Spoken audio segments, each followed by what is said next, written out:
শীতকাল মানেই নানান রকম সবজি। তো সবজি দিয়ে আজকে আমি একটা সম্পূর্ণ নিরামিষ রেসিপি তোমাদের সাথে শেয়ার করছি, পুরো নিরামিষ সবজি। তো আমি এর মধ্যে একটু পনিরও দেবো, 150 গ্রামের মতো পনির আছে এটা এখানে।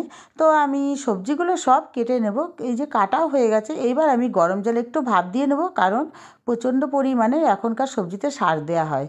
তো লবণ আর হলুদ দিয়েই আমি এটাকে ভাপ দেবো। আর 150 গ্রাম যে পনির নিয়েছি এটাকে আমি হালকা করে একটু ফ্রাই করে নেব। তারপরে আমি জলের মধ্যে যে সেদ্ধ করা সবজিগুলো উঠিয়ে জল ছেঁকে এই যে পনিরটা ভেজেছি ওই তেলের মধ্যেই জিরে ফোড়ন দেবো। জিরে ফোড়ন দিয়ে সবজিগুলো একটু ফ্রাই করব হালকা করে। আর এই যে টমেটোটা দিলাম দেখছো না, এই টমেটোটা আমি কাঁচাই এর মধ্যে দিয়েছি, বীজটা ফেলে। যে বীজ থাকে টমেটোর ওটা আমি দিইনি এর মধ্যে। তারপরে স্বাদ মতো লবণ দেবো আর একটু হলুদ পাউডার দেবো, দিয়ে এটাকে ভালো করে নাড়াচাড়া করব। এবার ঢাকা দিয়ে দেবো।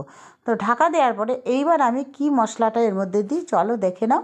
তো আমি একটা বাটির মধ্যে, স্টিলের বাটির মধ্যে একটু সামান্য পরিমাণ হলুদ আর হাফ চামচ কাশ্মীরি মির্চ আর দেবো হলো একটু সামান্য চিনি দিয়ে আমি এটাকে মানে জল দিয়ে মশলাটা ভিজিয়ে রেখেছি, তাহলে পাউডার মশলা তো তাহলে ভিজে ফুলে যায়। তা আমি আর লবণ ওর মধ্যে দিইনি, যেহেতু আমি এর মধ্যে স্বাদ মতো লবণ দিয়ে দিয়েছিলাম। তো মশলাটা আমি এর মধ্যে দিয়ে ভালো করে নাড়াচাড়া করে নেব। দেখো নাড়াচাড়াও হয়ে গেছে আর সবজিটা বেশ মজেও গেছে। তারপরে আমি কি করব, এর জলটা যেই একটু শুকিয়ে যাবে তারপরে আমি এর মধ্যে পনিরগুলো দিয়ে দেবো, যে আমি পনিরগুলো ফ্রাই করে নিয়েছিলাম।